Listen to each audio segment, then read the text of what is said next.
There are just 5 days until the launch of Season of Discovery Phase 2 as of this recording, and I think it's shaping up to be a really good time. And with most of my prep work having been completed, I thought it would be cool to make a video looking back at my favorite classes of the phase, giving my honest thoughts of the strengths and weaknesses of each, and then going on to discuss Phase 2, in terms of things like what exactly I'm doing to prepare so that I can hit the ground running on launch day, which classes I feel are going to sink or swim based off of the new abilities and talents that come online at level 40, and add in a little bit of speculation based off of the runes and changes that were uncovered by the recent data mines. If you don't want to hear about the data mine stuff, I will discuss them at the end of each class, and I'll also overlay a countdown to them in the video while incorporating timestamps so that you can skip past. Sound fair?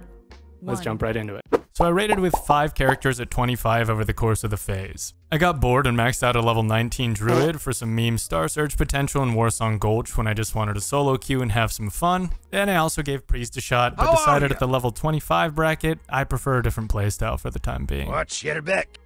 3 of my characters are best in slot, and the other 2 have solid enough gear to get whatever I want out of them. So let's take a deep dive into each of them, shall we? Having had Rogue as my most consistently main class since original TBC, I decided to level one up as my first character.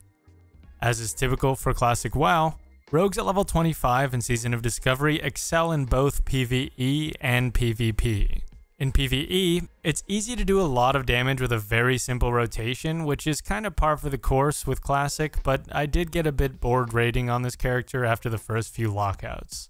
And I actually started to enjoy tanking more than DPS. Yes, I know Classic isn't known for its engaging rotation.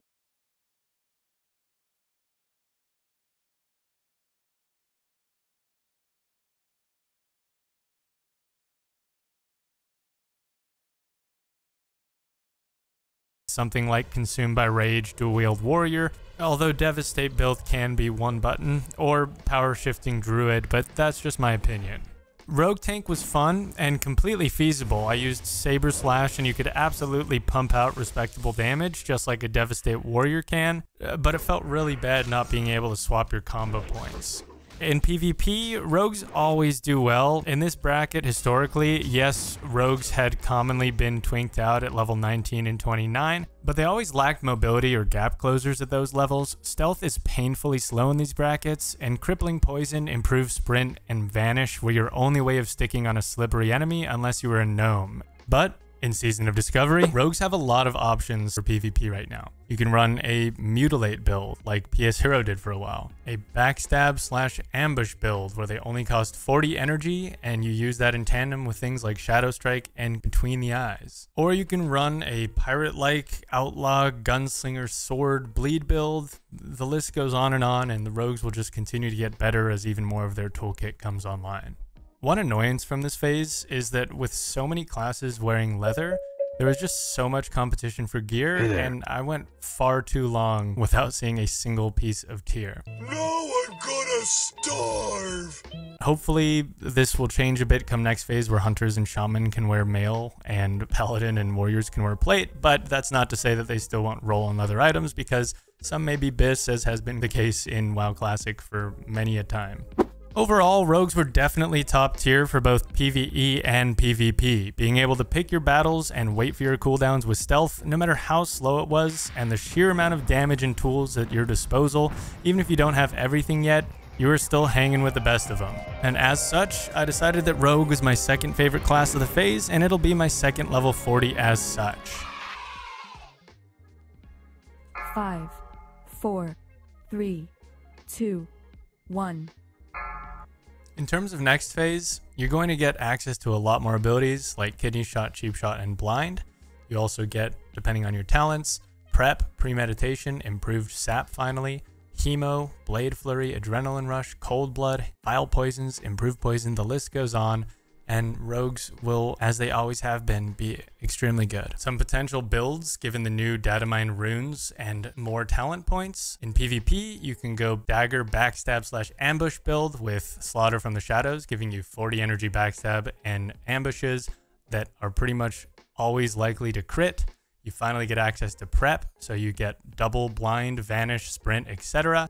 Finally, having improved Sap, you can use Shadow Step to Sap. You can use Shadow Step to Cheap Shot, And then you also have things like Waylay and Shiv. Waylay acts as a quasi thunderclap, reducing the time that melee attack by 10% and reducing their movement speed by 50% after you ambush or backstab.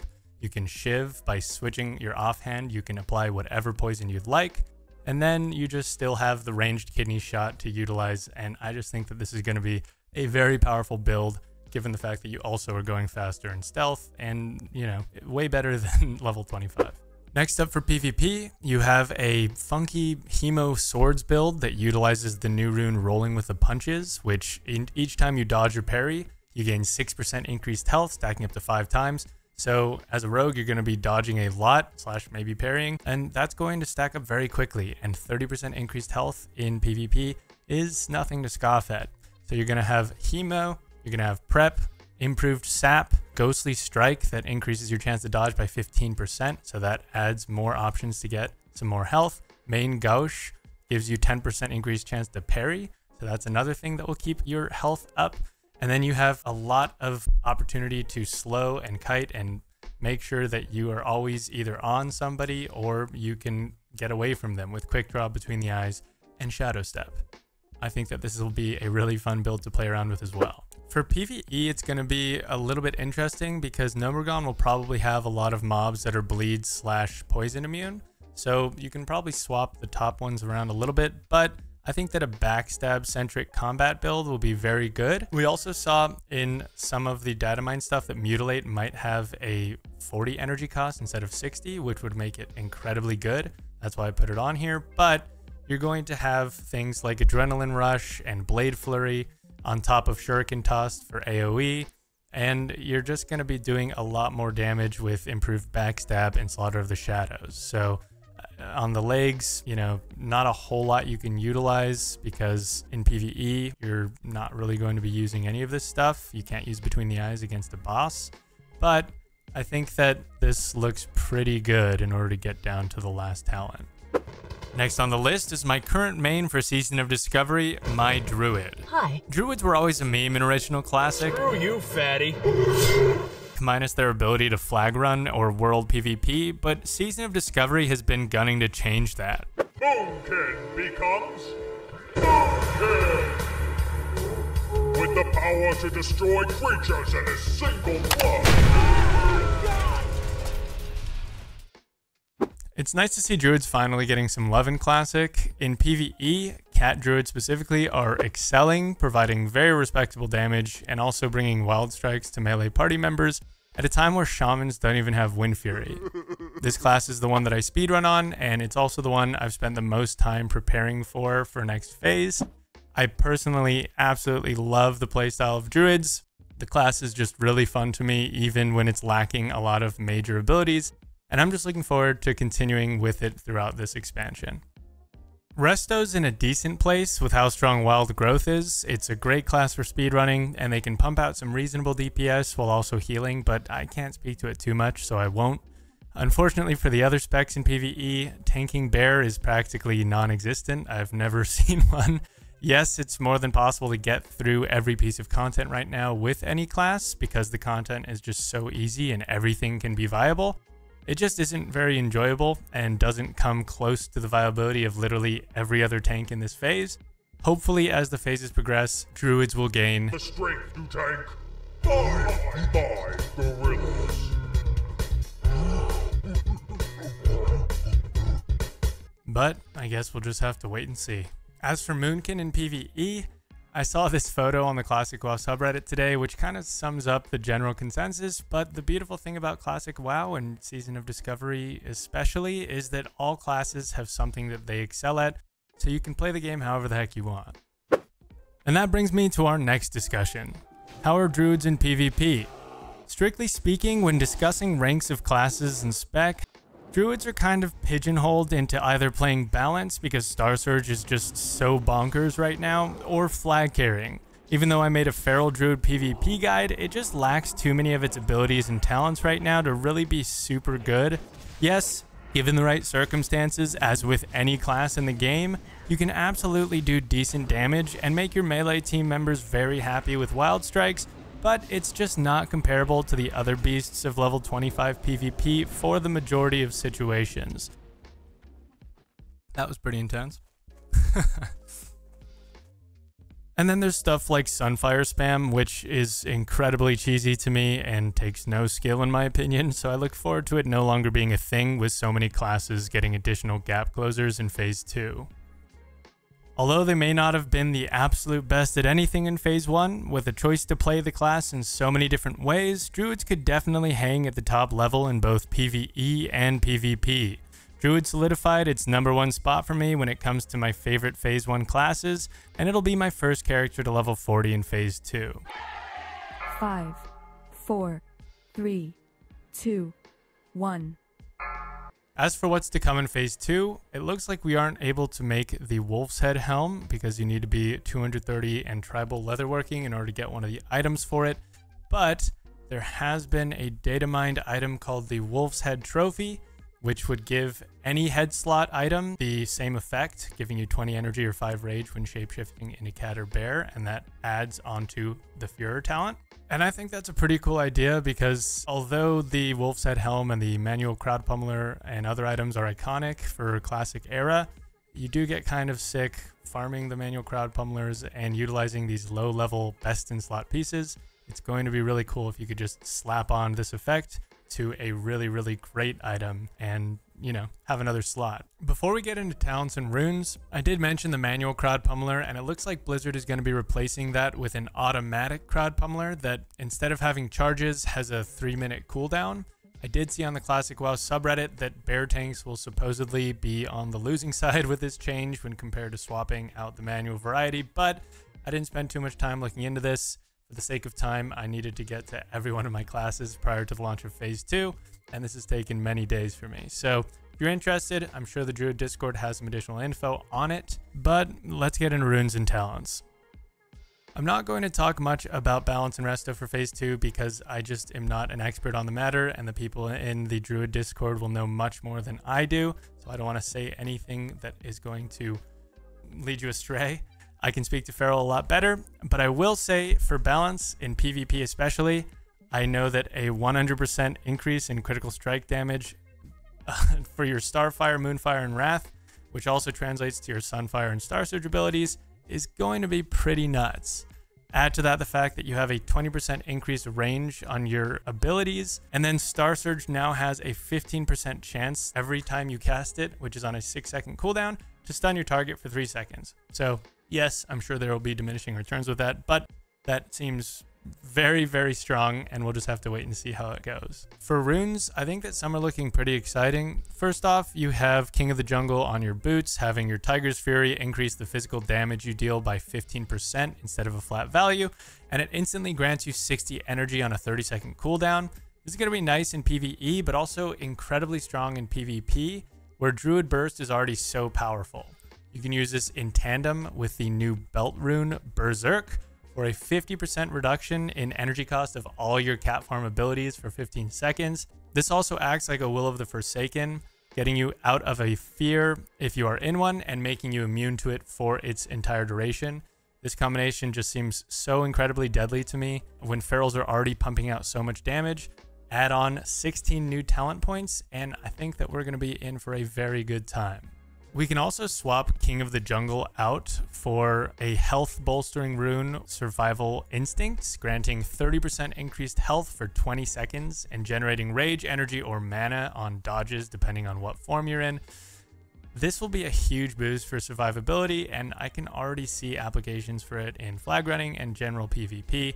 We'll see how it is in PvE for bear tanking and stuff, but you know, if that's even viable again next phase. These talent trees were thrown together really quickly just to see what we can get to at level 40. This is a possible flag carrying one, and you could use Berserk to get out of fears and then swap out for Nourish. But again, just tossing out thoughts and ideas. Everything will be solidified next phase once we know which runes are actually making it into the game and what their values have been implemented at, because everything is subject to change, like Agrin said. I will be making a guide and many guides on things once we have more information and once I actually have hit level 40 with all these classes.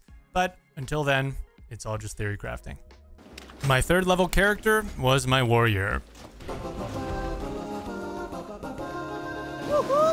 For PvE, I spent almost the entirety of Phase 1 as dual wield because I was lucky to get all my gear early alongside Telwar and the fast offhands, and I had a really good time with this, getting some nice and high numbers on fights like Gamu Ra, because I'm tanking. But I was always itching to give Deadly Strike of the Hydra a go, and luckily enough, 2 lockouts ago I got it, and 1 lockout ago I tried it out in BFD without the 10% damage buff from Darkmoon Fair, mind you, because I can only deal with joining a raid to get it from Mulgore on so many characters, and it's safe to say it's been extremely fun.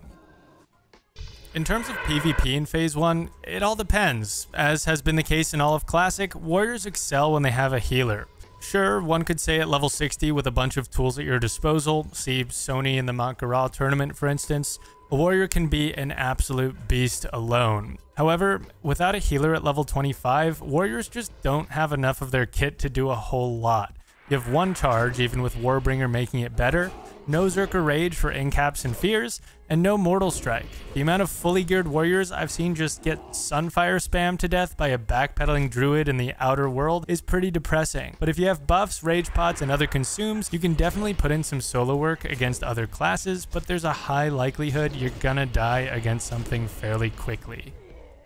In Warsong Gulch, warriors get hit the hardest by the 25% reduction because less damage equals less rage equals less abilities, so it doesn't feel great. If you're geared and have a good team supporting you, warriors like always can have a lot of fun. Things like dual wield 32% movement speed can be decent and make for a makeshift FC given the right circumstances or consumes.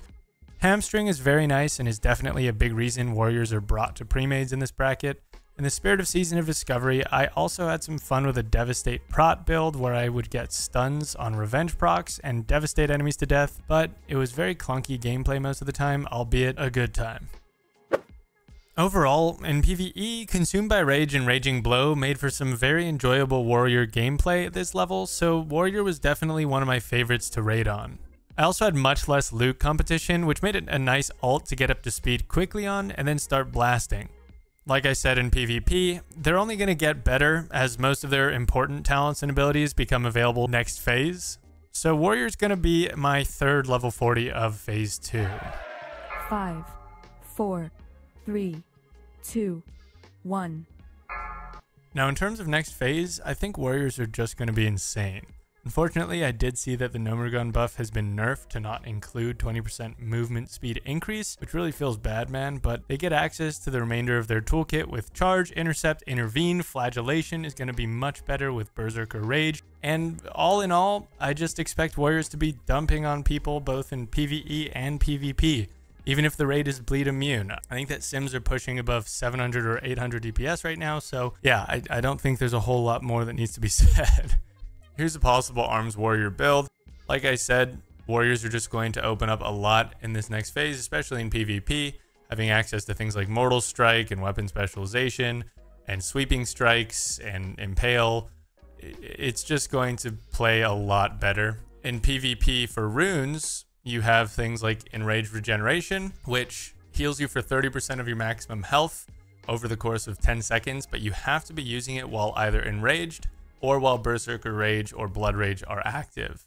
It's also usable while stunned, which is pretty cool, so that's going to be really helpful and help with survivability. In terms of other runes, Intervene is always nice. It provides some support for your team members, but it's really nice more so for mobility as well, where as a warrior, if you charge into a big pack of enemies, sometimes things don't go as well as planned, and having an Intervene with Warbringer as a way to get out of slowing, immobilizing effects and gas it right back to your team side, to then have the option to jump right back into the thick of things with Intercept or Charge, I think it's going to be a really nice fluid playstyle, and you're just going to have a lot of uptime. You also have Rallying Cry, which provides your party members and raid members with a flat 15% increase to their maximum health, just for 10 seconds. So in PvP, you can do this at the start of like an Arathi Basin match battle to help get the blacksmith, or you can use it in PvE for mechanics like say Gamura's Bubble Burst, which is a raid-wide damaging ability. The waste runes aren't anything super flashy like a tanking warlock rune,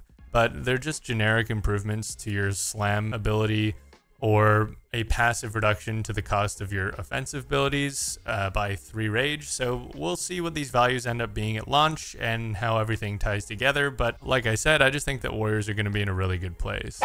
After finishing my warrior, the next class I got to level 25 was my mage. It was really made just to be a gold farmer, and still kind of is, because mage AoE farming is the best in the game, not even talking specifically about boosts, but I do think mages are both in a good place now, and will continue to be in a good place next phase. In PvE, fire mage is almost at the top of the totem pole for DPS. I was in mostly lower level BoE auction house of Fiery Wrath greens, and parsing pretty well all things considered, especially when going by eye level.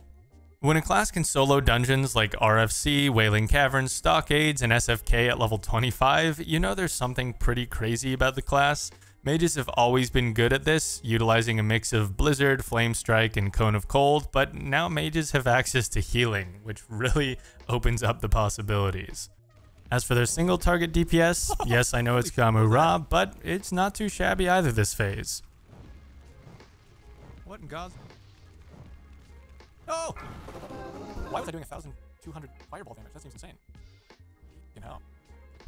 For PvP, mages either went AoE Living Bomb regeneration with all their talents in the Frost Tree, or you just want to keep enemies slowed using things like rank 1 Frostbolt and Living Flame to have regeneration up, while you just spread Living Bomb on as many people as you can. Or you just go Arcane Surge one-shot build. Mages can flag carry, they can peel with 20-second polymorphs. 2 to 3 good mages in a pre-made is absolutely devastating to play against. Overall, mages were a great choice for this phase and are looking solid for the next. Their unique abilities that set them apart from the rest, like being able to teleport to major cities, make their own food and water. They also get access to the best water next phase, so portals and water will be a really nice way to make a decent amount of semi-AFK gold. And AoE farming tens of enemies down at a time makes for a really fun playing experience. With that being said, even though Mage was one of my most played classes back in the day, I just personally have been enjoying other classes far more in Season of Discovery. Especially at this level bracket, where they're missing a lot of their most impactful PvP talents and abilities, so I'm not sure I'll even level a Mage to 40, unless it takes no time at all with AoE farming and I have some extra time, but I really don't see that happening when I have 4 other characters I'd prefer to play. 5, 4, 3, 2, 1. Next phase, mages will be getting access to abilities like Mage Armor and Mana Gem, which are very nice to have. Fire is looking really strong, both for PvE and PvP. This is a possible PvP build. You'll have a generally high crit chance, and then add Ignite to that, and low pushback from spells, mana regeneration from talents, Blast Wave, and stun procs, plus all the new runes like Hot Streak, which whenever you get 2 non-periodic crits in a row from your fire spells, you proc an instant Pyroblast, which sounds really fun, and now I'm reconsidering leveling my mage. You have a Spell Power rune on the feet, which gives you an additional 50% critical strike damage bonus on all spells. Fire just sounds like a very fast-paced and punchy spec that can deal some incredibly bursty damage. Survivability, on the other hand, may seem a bit sketchy. The opposite of fire would be that of a Frost PvP build, which is the king of control.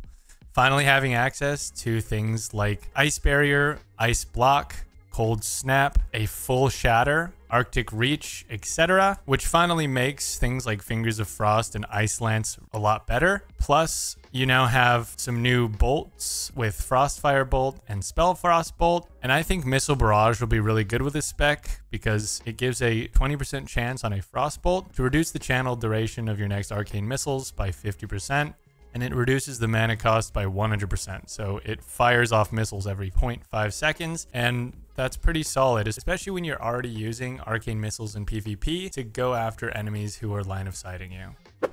Last on the list, we have my only Horde side level 25 on Crusader Strike, my Shaman.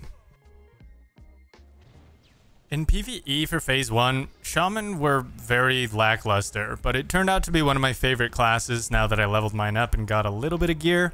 Your best bet in raids is just to be a tank because dual wield tank and enhancement DPS do pretty much the same amount of damage, and they also use the same runes for the most part. Resto's solid, but Elemental was definitely lower in rankings. On this character specifically, I only rated 3 times as of today, and they were all pugs that were pretty rough. I think it's safe to say I shouldn't be topping the meters as a shaman ever in phase 1. So if your guild's looking for a new member, hit me up. I don't know anybody on the server. I bring consumes, buffs, and engineering bombs. But anyway, in PvP, you can rune swap, allowing you to utilize Earth Shield, Way of the Earth, and Shamanistic Rage for quick mana regen, while still being able to dish out some very respectable burst and act as a capable flag carrier when you are the fastest thing out there at 40% increased speed from Ghost Wolf. This also makes a lot of the jumps much easier, but we won't go into those in this video. Overall, a very solid support class and a boon to any group. Enough with the theatrics. The main reason I leveled this class up is because of my thoughts on it for next phase in PvP specifically. Shaman and Classic era typically just put up with PvE so that they could get the necessary gear for PvP. In SOD, I do think PvE is much more enjoyable, and I think that it will be way more enjoyable in phase 2 with some of the data mine stuff. But I just can't wait for what's to come in PvP, and I think it's best to just jump right into some of the newly uncovered stuff because that's what's most exciting to me. 5, 4, 3, 2, 1.